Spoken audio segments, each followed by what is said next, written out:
നാരായണായ. മേടരവി സംക്രമം, അതായത് സൂര്യൻ മേടരാശിയിലേക്ക് പ്രവേശിക്കുന്ന ഈ ദിവ്യഘട്ടം ഏപ്രിൽ 1-ാം തീയതി മുതൽ ഒരു വിശിഷ്ടമായ ഭാഗ്യചക്രത്തിന് തുടക്കമിടുന്നു.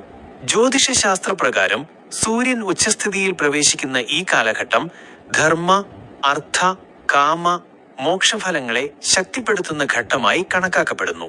ദീർഘകാലമായി ആഗ്രഹിച്ചിരുന്ന മഹാഭാഗ്യങ്ങൾ, പ്രത്യേകിച്ച് ധനസംബന്ധമായ നേട്ടങ്ങൾ ഈ സംക്രമകാലത്ത് ഫലസിദ്ധിയായി മാറുന്നതായി ഗ്രഹനില സൂചിപ്പിക്കുന്നു.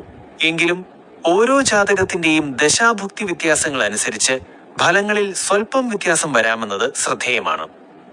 ധനസ്ഥിതി സംബന്ധിച്ച് പരിശോധിക്കുമ്പോൾ വ്യക്തിയുടെ കർമ്മഭൂമിയോടനുബന്ധിച്ചായിരിക്കും ഭാഗ്യഫലം പ്രകടമാകുക. കഠിനാധ്വാനത്തിലേർപ്പെടുന്നവർക്ക് അപ്രതീക്ഷിതമായ ധനലാഭങ്ങൾ, നിധിയോഗങ്ങൾ, മറഞ്ഞിരുന്ന സാമ്പത്തിക അവസരങ്ങൾ എന്നിവ ലഭിക്കാൻ സാധ്യതയുണ്ട്. ഉദ്യോഗസ്ഥ സ്ഥാനങ്ങളിലുള്ളവർക്ക് പ്രമോഷൻ, പാരിതോഷികം അല്ലെങ്കിൽ വൻതുകയുടെ ആനുകൂല്യങ്ങൾ ലഭിക്കാനുള്ള യോഗം ശക്തമാണ്. ഭൂമി, വസ്തു, ഭവനം എന്നിവ സ്വന്തമായി കൈവശം വരികയും ദീർഘകാല നിക്ഷേപങ്ങൾ ലാഭകരമാകുകയും ചെയ്യുന്ന ഘട്ടമാണിത്.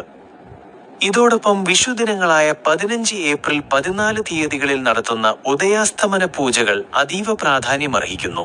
ഈ ദിവസങ്ങളിൽ ദൈവസന്നിധിയിൽ ശുദ്ധമനസ്സോടെ പ്രാർത്ഥന നടത്തുന്നത് സാമ്പത്തികവും മാനസികവുമായ പ്രതിബന്ധങ്ങൾ നീക്കുന്നതിനും ഗ്രഹദോഷങ്ങൾ ശമിപ്പിക്കുന്നതിനും ഏറെ സഹായകരമാകുന്നു.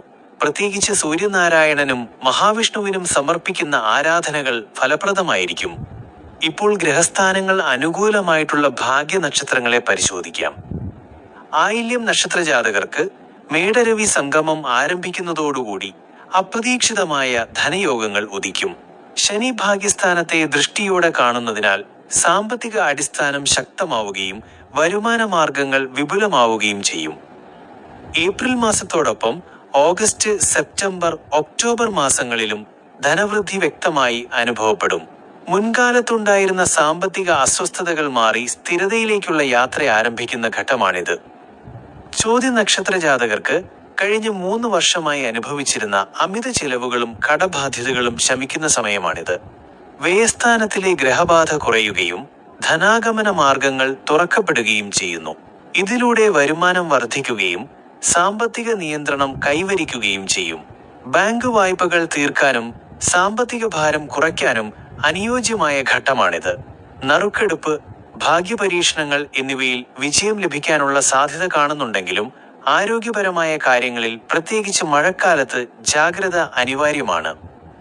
തിരുവോണം നക്ഷത്ര ജാതകർക്ക് മേടരവി സംക്രമം മുതൽ ഏകദേശം 45 ദിവസങ്ങൾക്കുള്ളിൽ ജീവിതത്തിൽ ദൃശ്യമായ മാറ്റങ്ങൾ സംഭവിക്കുന്നതായി കാണുന്നു. പൂർവിക സ്വത്തുകൾ നിയമപരമായി കൈവശമാകാനും കുടുംബ ബന്ധങ്ങൾ വഴി സാമ്പത്തിക സഹായങ്ങൾ ലഭിക്കാനും യോഗമുണ്ട്. ജീവിത പങ്കാളി, സുഹൃത്തുക്കൾ എന്നിവരിൽ നിന്ന് ലഭിക്കുന്ന പിന്തുണ സാമ്പത്തിക പുരോഗതിക്ക് കാരണമാകും. ഭാഗ്യപരീക്ഷണങ്ങളിൽ, പ്രത്യേകിച്ച് ലോട്ടറി, നറുക്കെടുപ്പ് എന്നിവയിൽ വിജയം നേടാനുള്ള സമയസാധ്യതയും ശക്തമാണ്. ഇങ്ങനെ മേടരവി സംക്രമകാലം ശരിയായ ദൈവചിന്തയും കർമ്മനിഷ്ഠയും പാലിക്കുന്നവർക്ക് ജീവിതത്തിൽ സ്ഥിരതയും സമൃദ്ധിയും കൊണ്ടുവരുന്ന ഒരു ദിവ്യഘട്ടമായി പരിണമിക്കുന്നു. ഈ ഭാഗ്യകാലം പൂർണ്ണമായി അനുഭവിക്കാൻ ചില ആചാരങ്ങളും അനുഷ്ഠാനങ്ങളും അനിവാര്യമായി കണക്കാക്കപ്പെടുന്നു. ഗ്രഹാനുഗ്രഹം ലഭിക്കുന്ന സമയത്ത് ധർമ്മകർമ്മങ്ങളിൽ ഏർപ്പെടുന്നത് ഫലസിദ്ധിയെ ഇരട്ടിയാക്കുന്നതായാണ് ജ്യോതിഷ സിദ്ധാന്തം വ്യക്തമാക്കുന്നത്.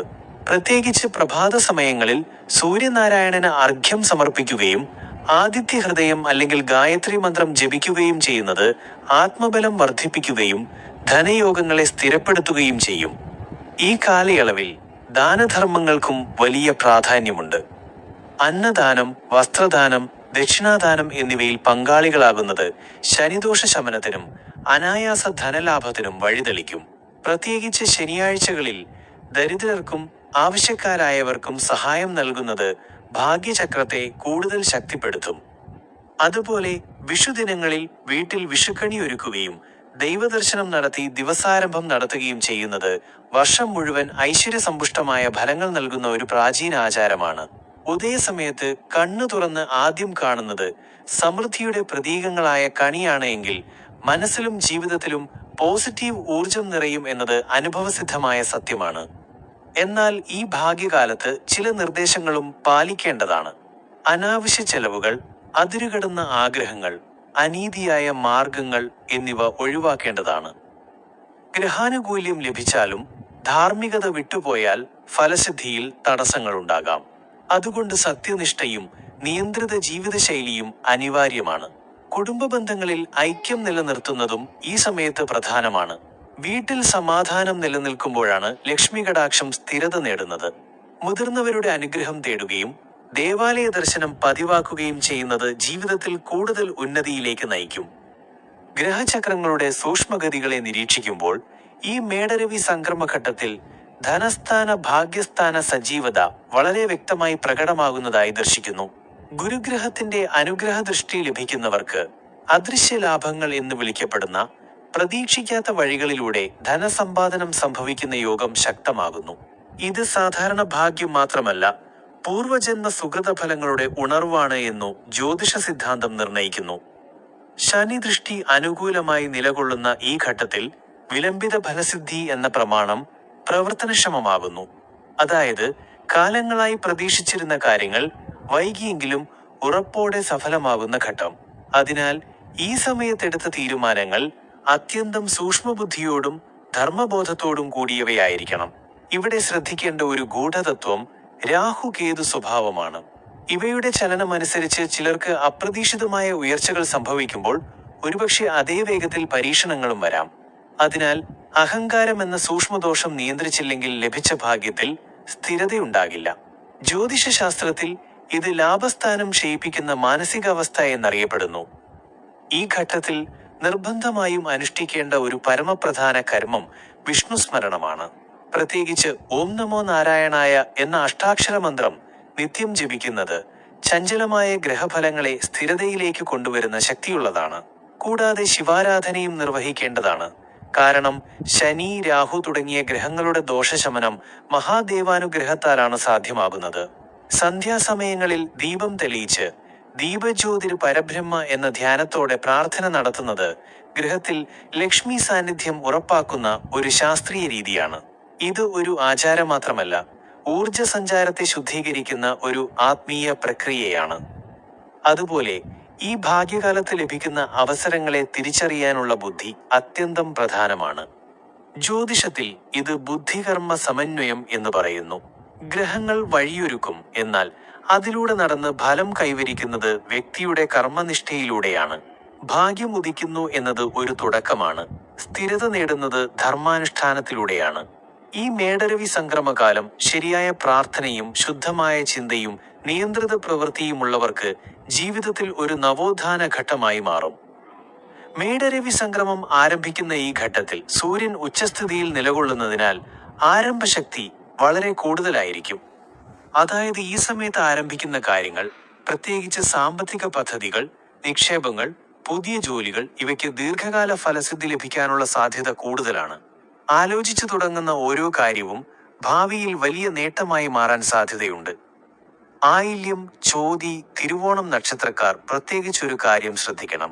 ഈ സമയത്ത് ലഭിക്കുന്ന അവസരങ്ങൾ ചെറിയതാണെന്ന് തോന്നിയാലും അവ ഉപേക്ഷിക്കരുത്. ജ്യോതിഷത്തിൽ ഇത് സൂക്ഷ്മ ഭാഗ്യപ്രവേശം എന്നാണ് പറയുന്നത്. ചെറിയ അവസരങ്ങൾ തന്നെ പിന്നീട് വലിയ ധനയോഗങ്ങളിലേക്ക് നയിക്കുന്നതാണ് ഈ കാലഘട്ടത്തിന്റെ പ്രത്യേകത. ധനസംബന്ധമായ കാര്യങ്ങളിൽ ഒരു നിർദ്ദേശം: ഈ സമയത്ത് ലഭിക്കുന്ന പണം മുഴുവൻ ചിലവഴിക്കുന്നത് ഒഴിവാക്കി ഒരു ഭാഗം നിക്ഷേപമോ സംരക്ഷണമോ ആയി മാറ്റുന്നത് വളരെ ഉത്തമമാണ്. കാരണം ഈ ഘട്ടം ലാഭാരംഭമാണ്. എന്നാൽ അതിനെ സ്ഥിരലാഭമാക്കുന്നത് നമ്മുടെ ബുദ്ധിയുടെയും നിയന്ത്രണത്തിന്റെയും അടിസ്ഥാനത്തിലാണ്. വിഷു ദിവസങ്ങളായ 15 ഏപ്രിൽ 14 ഈ 2 ദിവസങ്ങളും അത്യന്തം ശക്തിയുള്ള സമയങ്ങളാണ്. ഈ ദിവസങ്ങളിൽ പ്രഭാതത്തിൽ ദീപം തെളിയിച്ച് വിഷുക്കണി കണ്ട് ദിവസാരംഭം നടത്തുകയും ദൈവസന്നിധിയിൽ പ്രാർത്ഥിക്കുകയും ചെയ്യുന്നത് ഈ ഭാഗ്യഫലങ്ങളെ കൂടുതൽ ഉറപ്പാക്കും. പ്രത്യേകിച്ച് സൂര്യ നമസ്കാരം ചെയ്യുക, വിഷ്ണു കൃഷ്ണ ഭഗവാനെ സ്മരിക്കുക. ഇവ മനസ്സിനും ജീവിതത്തിനും വലിയ ശാന്തിയും നേട്ടവും നൽകും. ചോതി നക്ഷത്രക്കാർക്ക് ഒരു പ്രത്യേക മുന്നറിയിപ്പ്: ചിലവ് നിയന്ത്രണം നഷ്ടപ്പെടാതിരിക്കണം. വരുമാനം കൂടുമ്പോൾ ചിലവുകളും കൂടാനുള്ള സാധ്യതയുണ്ട്. അതിനാൽ സാമ്പത്തിക നിയന്ത്രണം പാലിച്ചാൽ മാത്രമേ ഈ ഭാഗ്യം സ്ഥിരതയോടെ നിലനിൽക്കൂ. തിരുവോണം നക്ഷത്രക്കാർക്ക് കുടുംബ ബന്ധങ്ങൾ വളരെ പ്രധാനമാണ്. ഈ സമയത്ത് ബന്ധുക്കളിൽ നിന്നും സുഹൃത്തുക്കളിൽ നിന്നും ലഭിക്കുന്ന സഹായങ്ങൾ നിങ്ങളുടെ ഉയർച്ചയ്ക്ക് കാരണമാകും. ആയില്യം നക്ഷത്രക്കാർക്ക് ലഭിക്കുന്ന ധനയോഗം വളരെ ശക്തമായിരിക്കും. എന്നാൽ അതിനൊപ്പം ഒരു ഉത്തരവാദിത്വവും വരും. പണം ശരിയായ വഴിയിൽ ഉപയോഗിക്കുക. അനാവശ്യ റിസ്കുകൾ ഒഴിവാക്കുകയും വിശ്വാസമുള്ള വഴികളിൽ മാത്രം മുന്നോട്ടു പോകുകയും ചെയ്യുക. ഒട്ടുമൊത്തത്തിൽ നോക്കുമ്പോൾ ഈ മേടരവി സംക്രമം ഒരു തുടക്കമാണ്, ഭാഗ്യം തുറക്കുന്ന വാതിൽ. ആ വാതിലിലൂടെ കടന്ന് ജീവിതമുയർത്തുന്നത് ഓരോരുത്തരുടെയും കർമ്മവും ബുദ്ധിയും ചേർന്നാണ്. ഈ സമയം ശരിയായി ഉപയോഗിക്കുന്നവർക്ക് ധനം, ഐശ്വര്യം, മാനസിക സമാധാനം എല്ലാം ഒരുമിച്ച് ലഭിക്കുന്ന ഒരു അപൂർവ ഘട്ടമാകും. നമോ നാരായണായ.